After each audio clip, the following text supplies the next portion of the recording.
চলে আসলাম ছাদ বাগানে। আলহামদুলিল্লাহ, ছাদ বাগানে আসলেই মনটা খুশিতে ভরে যায়। বেশ কিছু কচুর ডগা তুলে নিলাম। এখানে একটু কাঁঠালের বিচি ভেজে নিয়েছি।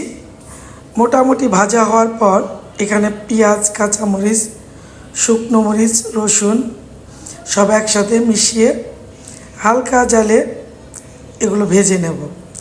আমরা সবাই মাছ মাংসটা বেশি বেশি পছন্দ করি, তো এই খাবারগুলো খুবই লোভনীয় এবং মজার। বাচ্চারা খেতে চায় না, বাট এগুলো আসলেই খুবই মজার হয়। সবগুলো সুন্দর একইভাবে ভেজে নিলাম। এখন এগুলো গরম গরম হাম্বল দিস্তা দিয়ে সুন্দর করে ভর্তা করে নেব। সুন্দর করে থেতো করে নিচ্ছি।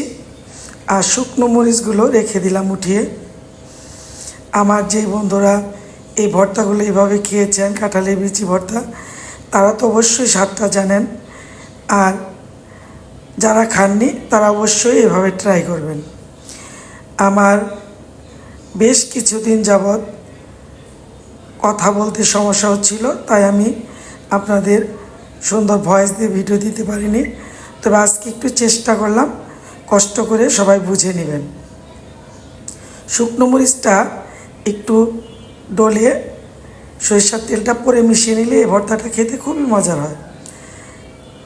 এভাবে ভর্তা করে খেয়ে দেখবেন, খুবই ভালো লাগবে। মাছ বলেন, মাংস বলেন, তার চেয়ে এটা কোনো অংশে কম না।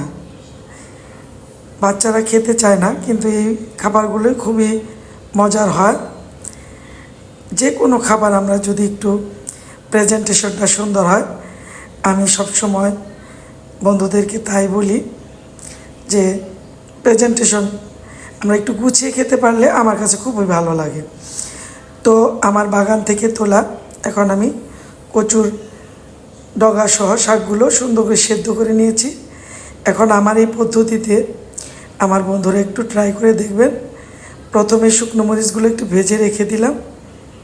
এখন আমি পেঁয়াজ কুচি, কাঁচামরিচ, রসুন সব ভেজে নেব।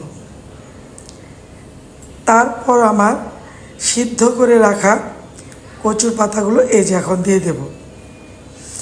আর এখন এই অবস্থায় জালটা থাকবে একদম লো হিটে।